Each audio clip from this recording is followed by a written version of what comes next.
लक्ष्मण बोले मैं सिर के पास खड़ा था। राम जी बोले अब चरणों में जाके खड़े हो, जाओ चरणों में जाओ।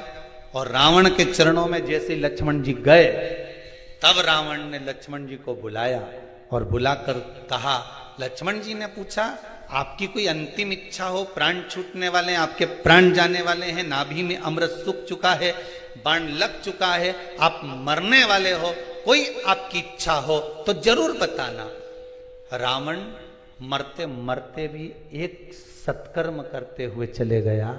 शायद दुनिया के लोग उसका वर्णन करें चाहे नहीं करें, पर पूर्णिमा शिव महापुराण की कथा आज ये अवस्थी परिवार भोपाल सरगुप्ता परिवार छत्तीसगढ़ से करा रहा है।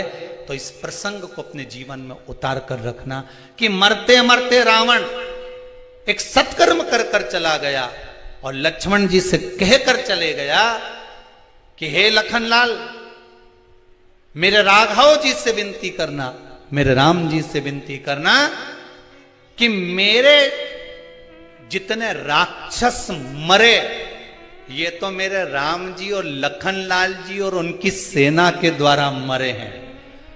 जो राम की सेना के द्वारा मरे हैं, या राम के द्वारा मरे हैं, या लखनलाल जी के द्वारा मरे हैं, उनके द्वारा मरे हुए मेरे सारे राक्षस तो उनके हाथ से मर मर के बैकुंठ चले गए, पर इतने सारे बंदर ये हमारे हाथ से मरे हैं, इनको बैकुंठ मिलेगा क्या जो हमारे हाथ से मरे?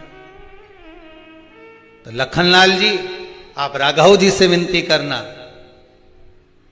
कि मेरे प्राण आज दशहरे पर छूटे हैं, पर पूर्णिमा तक इंतजार करना, मेरा अंतिम संस्कार तब करना जब ये बंदरों को भी कुछ अच्छा पद प्राप्त हो जाए, इन बंदरों को भी अच्छा पद प्राप्त हो जाए।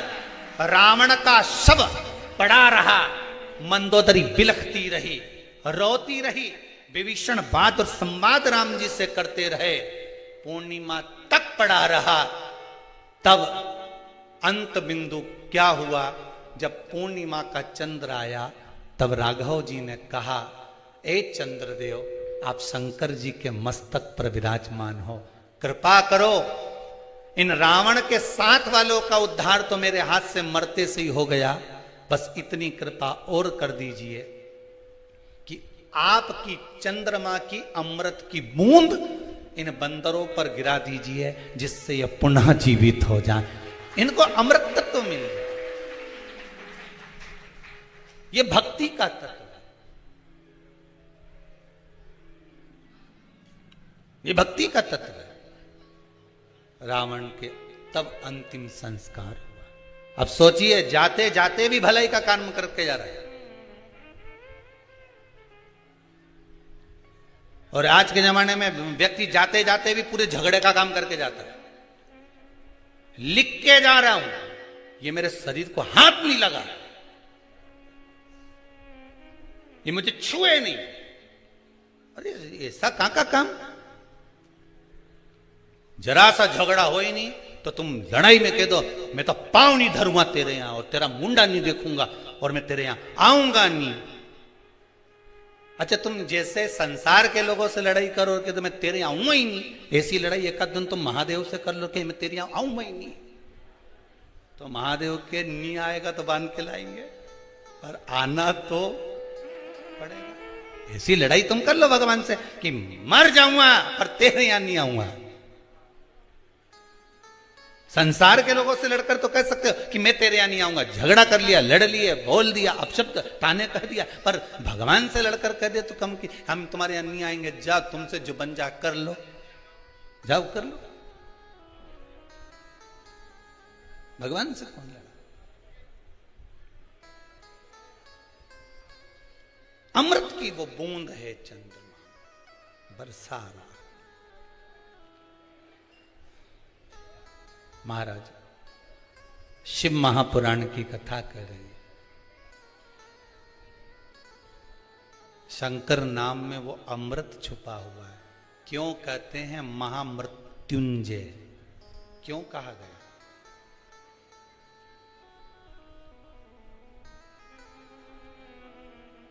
हम सार्वजनिक रूप से तो महामृत्युंजय मंत्र नहीं बोलेंगे, पर वायलिन के द्वारा, वाद्ययंत्र के द्वारा आप अपने भीतर से वेद मंत्र का स्मरण ओम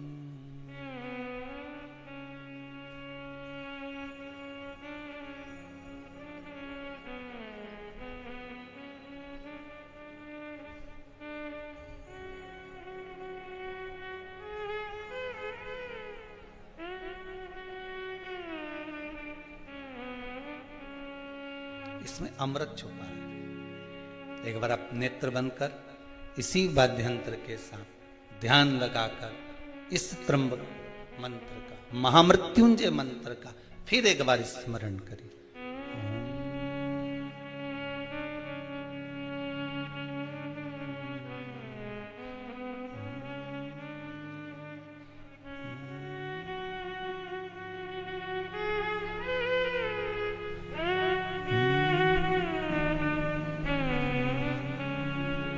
ये वो मंत्र है, शिव का अमृत तत्व इस महामृत्युंजय मंत्र के अंदर छुपा हुआ है।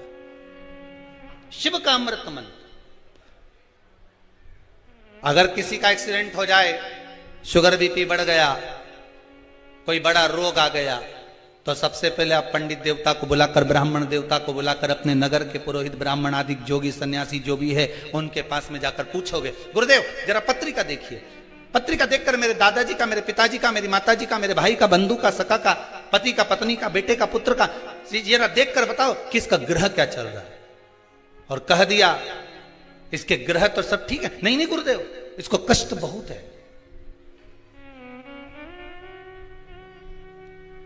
बहुत कष्ट में।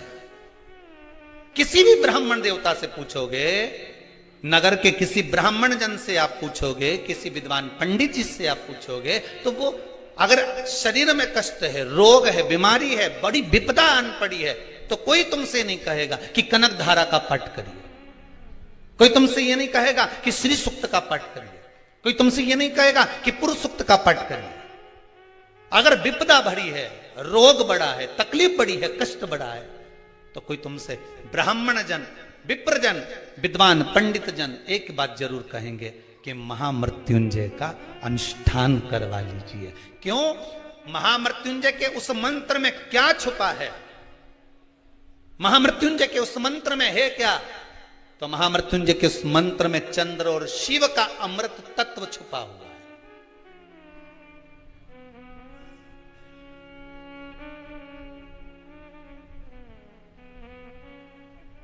वो अमृत तत्व छुपा है। श्री शिवाय नमस्तुभ्यम, ये शिव महापुराण का मूल मंत्र है। जैसे भागवत जी का मूल मंत्र है ओम नमो भगवते वासुदेवाय, रामचरितमानस का मूल मंत्र है सीताराम, श्री राम।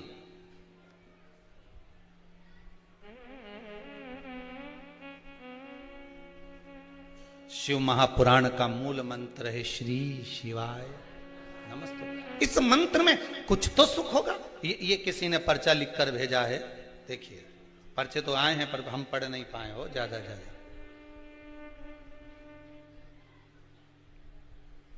कमल किशोर जी शर्मा,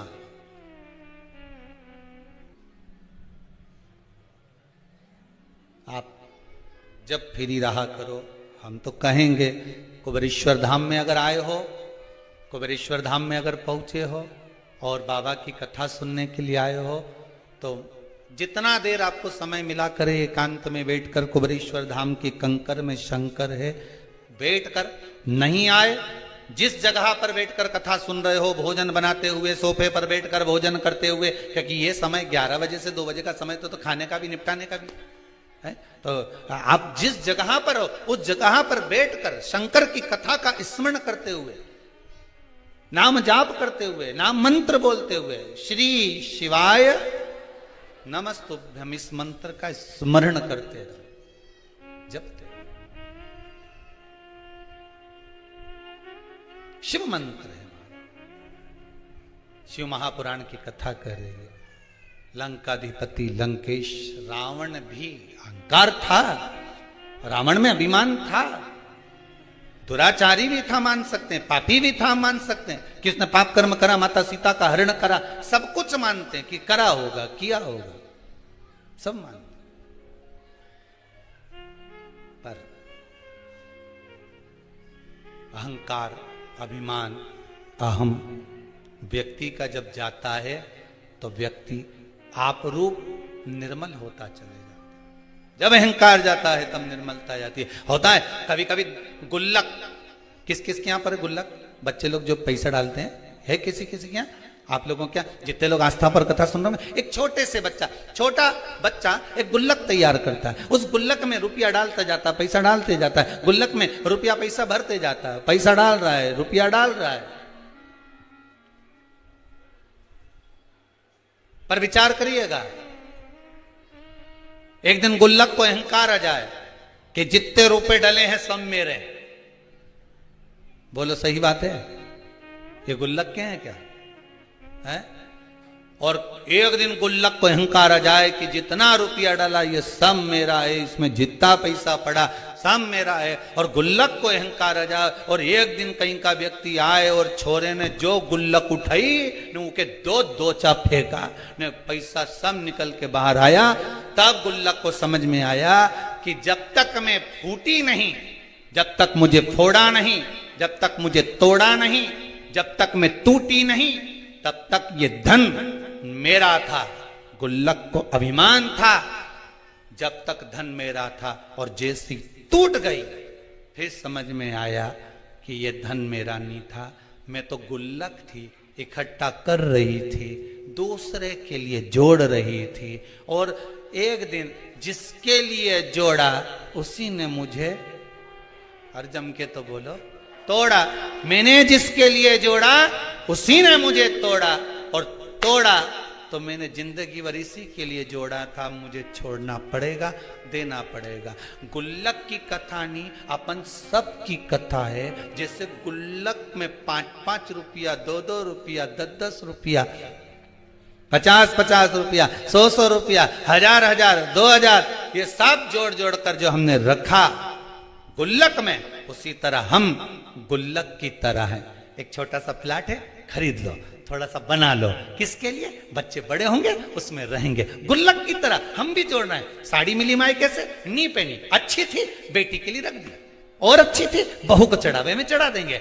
रकम ले रही हूं दिवाली पर, ऐसी रकम लूं कि बहू के चढ़ावे में चढ़ जाए, ऐसी रकम लूं कि बेटी के काम में आ जाए, ऐसी रकम लूं कि छोरा पहन ले, ऐसी रकम लूं कि छोरी पहन ले। अब हम गुल्लक की तरह पैसा जोड़ रहे हैं, जोड़ रहे, जोड़ रहे, और जिसके लिए जोड़ा एक दिन उसी ने तोड़ा। जिस चीज का तुमको अहंकार होगा, जिस चीज का तुमको अभिमान होगा, सबसे पहले परमात्मा उसको खींच लेगा। काया का अहंकार करोगे तो सबसे पहले काया जाएगी, धन का अभिमान करोगे तो सबसे पहले धन जाएगा।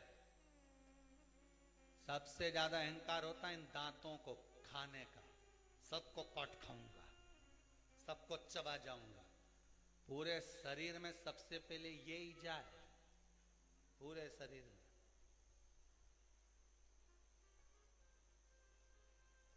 अहंकार जिस चीज का हो वो छुड़ाइए। स्वयं चंद्रदेव की कथा कहती है, चंद्रमा को अहंकार आ गया था, मेरी सुंदरता इतनी है, इतनी सुंदर चंद्रदेव स्वयं इतने इतने अभिमानित हो गए कि अपने गुरु की धर्म पत्नी तक को निगाह में, दृष्टि में भर लिया। अहंकार।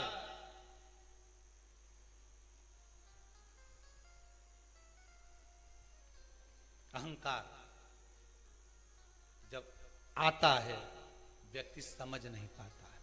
जब अहंकार आ गया वो समझा नहीं। वाणी भी कर्कश हो गई।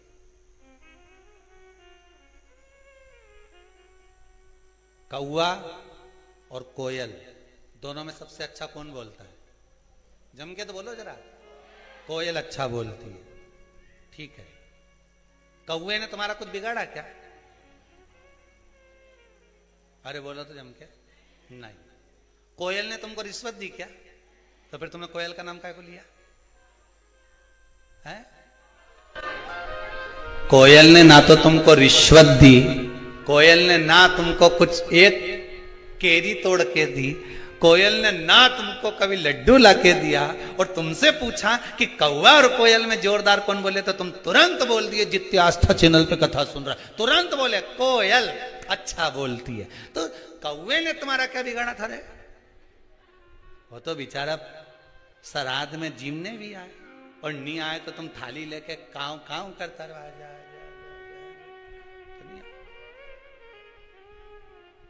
इसके बाद भी तुम्हारा पितरों के नाम से आए जीवने, तो भी तुम्हारे मुंह पे नहीं आया कि कौवा अच्छा बोले।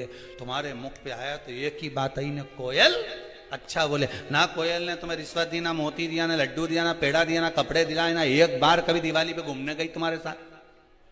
ना वो कोयल कभी तुम्हारे को शॉपिंग मॉल में लेके गई कि कभी एक आध बार हैंडसेट दिला दिया हो, मोबाइल दिला दिया हो। इसके बाद भी तुम्हारे मुख पर नाम आया तो कोयल का आया। कौवे ने तुम्हारा कुछ बिगाड़ा? कभी कौवे ने गाली दी, अपशब्द बोला हो, कभी तुम्हारे लिए आड़ा टेढ़ा करा बोला? कभी नहीं। पर कारण केवल एक था कि कौवा बोलता बड़ा बेकार था और कोयल बोलती बड़ा मीठा थी। बस निवेदन यही है, आप किसी को धन दो मत दो, आप किसी को दौलत दो मत दो, आप किसी को संपदा दो मत दो।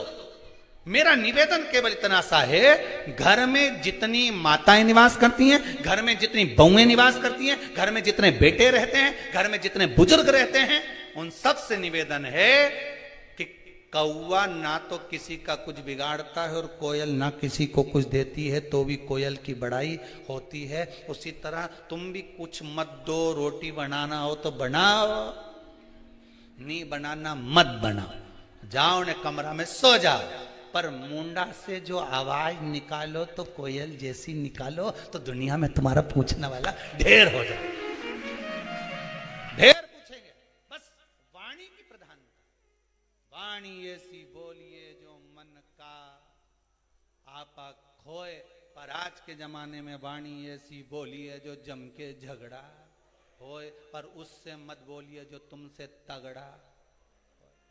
आज का जमाना तो बोलो, मना नहीं, तुम करो काम ना करो तुम्हारी मर्जी पड़े उतना करो, पर मुख से जो वाणी निकले श्रेष्ठता की निकलना होना चाहिए। जो मुख से वाणी निकले वो अच्छी निकलना होना चाहिए, श्रेष्ठतम।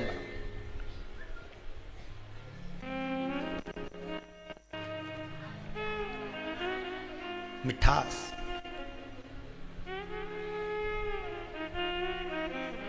महाराज चंद्रदेव अहंकार भी आ गया था तो वाणी भी कर्कश हो गई थी, वाणी भी कर्कश हो गई। अहंकार आ गया तो वाणी कर्कश हो गई। और कैसी कर्कश हुई कि चंद्रदेव ने कह दिया मुख से कि मेरी जो सुंदरता है वो बड़ी प्रबल है। बस इतना कहना था, रोहिणी उनकी ओर आसक्त हो गई, सारी रानियां दुखी हो गई। ससुर को मालूम पड़ा, ससुर ने श्राप दे दिया, चंद्र मैं तुम्हें श्राप, तुम्हारी काया गलने लगे, गिरने लगे, वो काया का रोग तुमको होगा। बस कारण यही शिव महापुराण की कथा कहती है, जिस चीज का तुम्हारे को अहंकार होगा, जिस चीज का तुमको अभिमान होगा, सबसे पहले वही जाए, वही।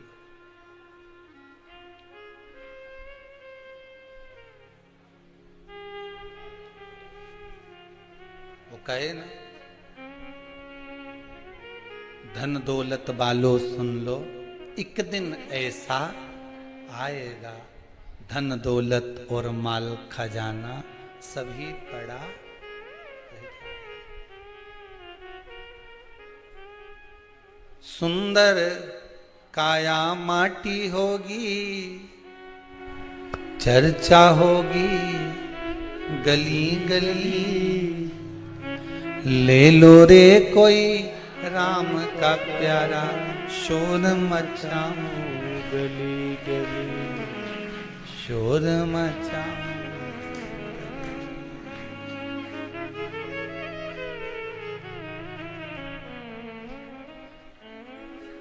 कोठी बंगलों वालों सुन लो,